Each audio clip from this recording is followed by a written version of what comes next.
여러분 안녕하십니까? 어제 집중호우가 내렸던 광주와 전남 지역에서는 산사태와 급류 등으로 인명피해가 발생하기도 했습니다. 밤사이 다소 소강 상태를 보였는데 오후쯤에 또다시 많은 비가 내릴 것으로 예보돼 있어서 대비가 필요해 보입니다. 자세한 상황 취재기자 연결해서 알아보겠습니다. 김정대 기자, 지금도 비가 내리고 있습니까? 네, 어제 저녁부터 광주와 전남은 소강 상태를 보이며 약한 비만 내리고 있습니다. 하지만 기상청은 현재 충청도 부근에 위치한 장마전선이 오전 중 남하하면서 광주와 전남 지역에 또다시 많은 비가 내릴 것으로 내다봤습니다. 이에 따라 광주와 전남 전 지역에 호우 예비특보를 내리고 상황을 예의주시하고 있습니다. 본격적인 장맛비가 내리기 시작한 지난 8일부터 광주와 전남에는 곳에 따라 많게는 400mm 이상의 큰 비가 내렸는데요.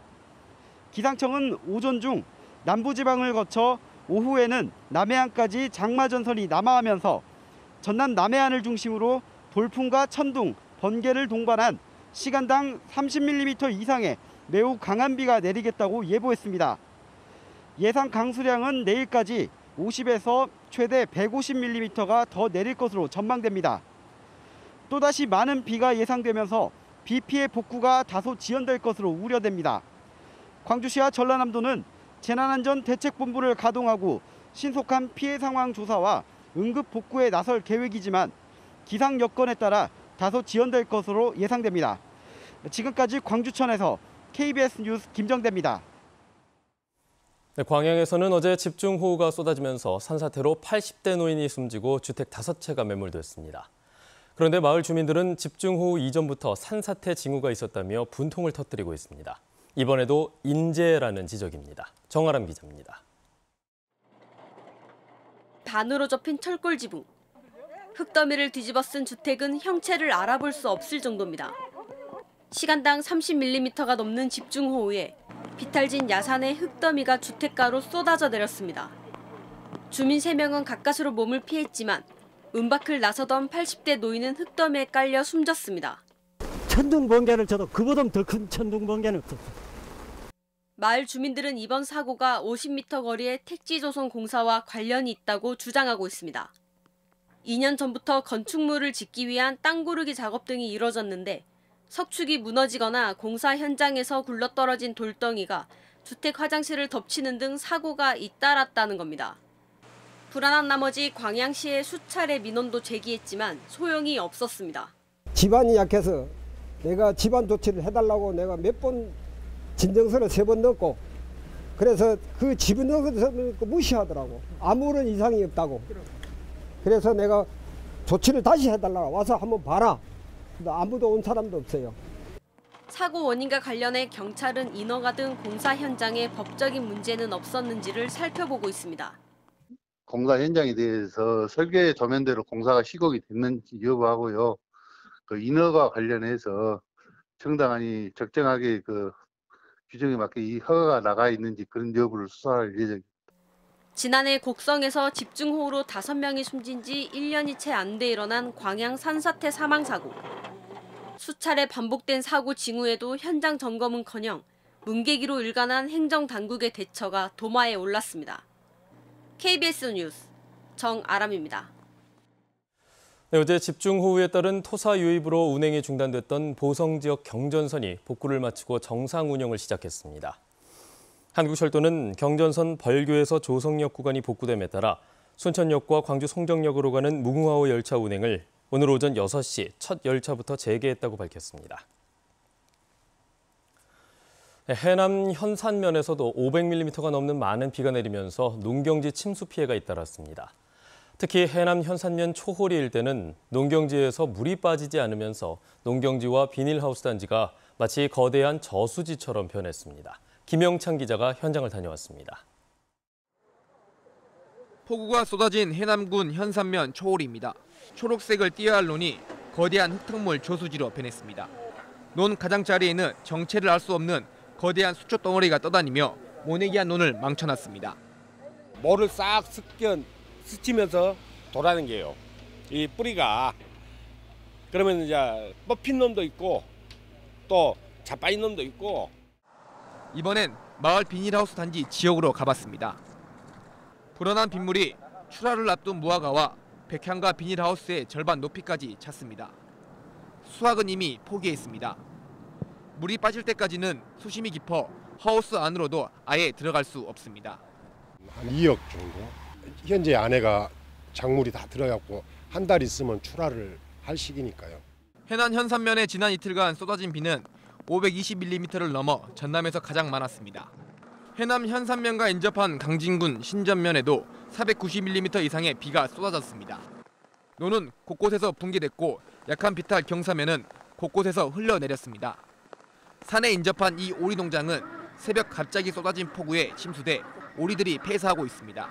2시 반에서 한 3시쯤 새벽 그때 이제 엄청난 양동이로 이제 이렇게 퍼붓듯이 그렇게 이제 오면서 천둥 번개가 막 엄청 또 치고.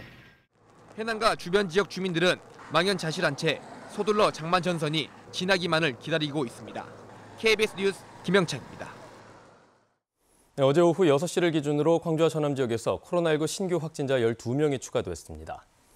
광주 확진자 4명 가운데 2명은 기존 확진자의 접촉자이고 나머지 2명의 감염 경로는 현재 조사 중입니다. 전남에서는 여수 5명, 순천 2명, 해남 1명 등 모두 8명이 확진됐고 여수 지역의 확진자들은 집단 감염이 발생한 한 사우나와 관련된 것으로 조사됐습니다. 화순군이 사적 모임 인원 제한을 어긴 경남 골프 모임 일행과 이들이 다녀간 식당에 과태료를 부과하기로 했습니다. 화순군은 지난달 21일과 22일 화순에서 골프 모임을 한 경남 주민 12명이 8인 이상의 사적 모임을 제한한 전라남도의 방역수칙을 위반하고 식당 등을 이용한 사실을 확인했다면서 일행 12명에게는 각각 10만 원씩, 식당 2곳은 150만 원의 과태료를 부과할 방침이라고 밝혔습니다.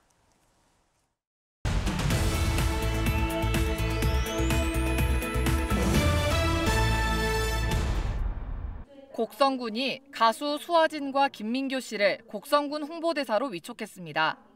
곡성군은 두 가수가 곡성군에 대한 남다른 애정을 가지고 장미축제 등에 꾸준히 참여해 축제 활성화에 기여해왔다며 인지도를 활용한 다양한 홍보 활동을 할 예정이라고 밝혔습니다.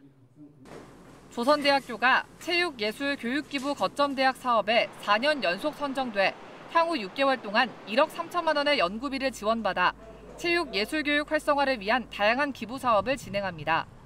교육부가 지원하는 체육예술교육기부 거점대학은 지역의 예술체육교육 인프라 구축을 통해 교육기부 대학생과 예술인 그리고 기업 등을 발굴 육성하는 사업입니다. 광주은행이 디지털 금융 등에 대한 역량 강화를 위해 은행업으로 인가받은 토스뱅크와 유기적인 협력 체계를 구축합니다. 광주은행은 또 토스와의 인적 교류 프로그램을 실시해 기업 간 조직 문화와 업무 방식 등을 공유할 예정이라고 밝혔습니다. 수협중앙회가 2021년 수산업, 어촌, 수협발전 우수 지자체로 진도군을 선정하고 감사패를 전달했습니다. 진도군은 항포구 비가림시설 추가 지원과 싱싱한 어류를 군민과 관광객에게 저렴하게 공급할 수 있는 수산물 공동 집화장 건립 등으로 어업인들을 지원할 수 있는 방안을 강구하겠다고 밝혔습니다. 지금까지 단신 브리핑이었습니다. 광주 전남 행정통합 논의를 위한 연구 용역이 이달 중에 시작될 예정입니다. 광주 전남 연구원은 그동안 실무회의 내용을 토대로 시도 행정통합 연구 용역의 과업 내용 등을 조만간 확정하고 용역 윗수탁 협약을 체결할 예정입니다. 이번 용역에는 부울경 메가시티와 대구 경북 행정통합 등 선행 논의 사례 등을 통해 광주와 전남 지역의 대응 방안을 논의하고 시도민 여론조사 시기 등을 담게 됩니다. 광주의료원 설립 추진을 앞두고 예비타당성 조사 면제를 촉구하는 범시민운동이 시작됐습니다. 올바른 광주의료원 설립 시민운동본부는 어제 범시민 서명운동 행사를 열고 의료원의 설립은 경제 논리가 아닌 국민건강권 보장 차원에서 접근해야 한다며 정부에 예타 면제를 요청했습니다. 국가재정법상 총 사업비가 500억 원 이상이고 국비 지원 규모가 300억 원 이상인 사업은 예비타당성 조사를 거쳐야 합니다. 맥쿼리 한국인프라투용자 회사가 광주와 전남 일부 지역에 도시가스를 공급하는 해양에너지 인수를 앞두고 있는 가운데 광주 지역 시민사회단체 등으로 꾸려진 시민대책위원회는 서울 종로구 맥쿼리 본사 앞에서 투기자본 맥쿼리의 인수를 반대한다고 주장했습니다. 시민대책위원회는 또 맥쿼리의 인수가 결정되자마자 해양에너지가 도시가스 요금 10% 인상을 요구했다고 비판했습니다. 대책위원회는 시민들의 생존과 직결되는 필수적 공공재가 투기자본에 의해 자유롭게 거래되는 것을 방치하는 것이 합당한지 묻고 싶다며 정부와 국회에 대책 마련을 촉구했습니다. 중흥그룹이 올해 안에 대우건설 인수를 마무리 짓겠다고 밝혔습니다. 중흥그룹은 대우건설의 매각 주체인 KDB 인베스트먼트와 MOU 체결과 확인 실사 등의 절차를 신속하게 진행해 연내에 인수를 마무리할 계획입니다. 중흥그룹은 중흥과 대우건설의 장점을 더하면 우리나라를 대표하는 건설그룹으로 한 단계 더 성장할 것이라며 인수자금 조달 역시 사실상 외부 차입 없이 가능하다고 밝혔습니다. 농협이 전남의 대표 쌀 브랜드인 풍광수토의 경상권 판촉에 나섰습니다.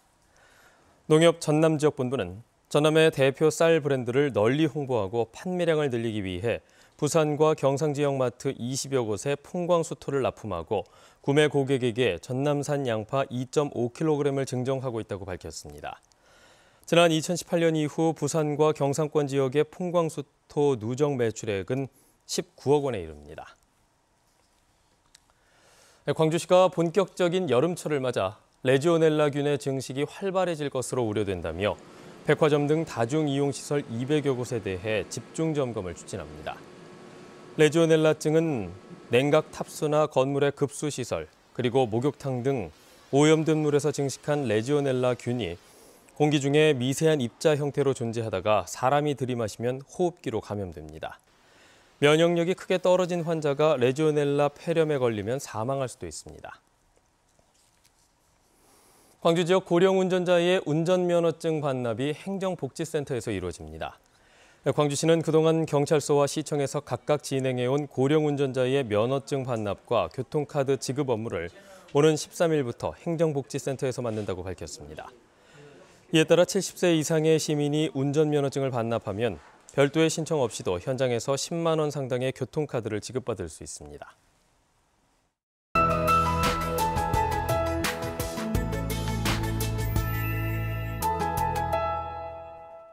광주 전남 지역의 빗줄기는 많이 약해진 상황입니다. 정체전선이 전북과 경북 지역에 위치하면서 현재는 충청과 전북, 경북을 중심으로 많은 양의 비가 내리고 있는데요. 이 정체전선이 오전에 남부지방으로 다시 내려오면서 광주 전남의 빗줄기도 점차 강해지겠고요. 오후에는 다시 남해안 지역까지 내려가겠습니다. 이 정체전선이 남해안 지역까지 내려오면서 오후부터 다시 서해상에서 강한 비구름대가 유입되겠습니다. 남해안을 중심으로 천둥, 번개를 동반한 시간당 30mm 이상의 많은 비가 예상돼서 피해 없도록 조심하셔야겠습니다. 내일까지 예상되는 비의 양은 50에서 100, 많은 곳은 150mm 이상입니다. 전남 해안은 오늘도 많은 양의 비가 예보돼 있는데요. 특히 비가 집중이 되는 시각과 만조 시각이 겹쳐서 해안가 저지대에서는 침수 피해 없도록 조심하셔야겠습니다.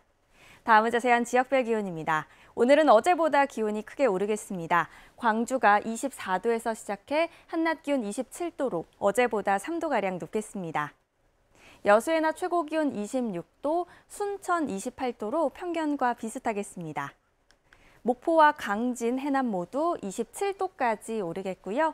신안을 비롯한 그 외 도서 지역도 27도가 예상됩니다.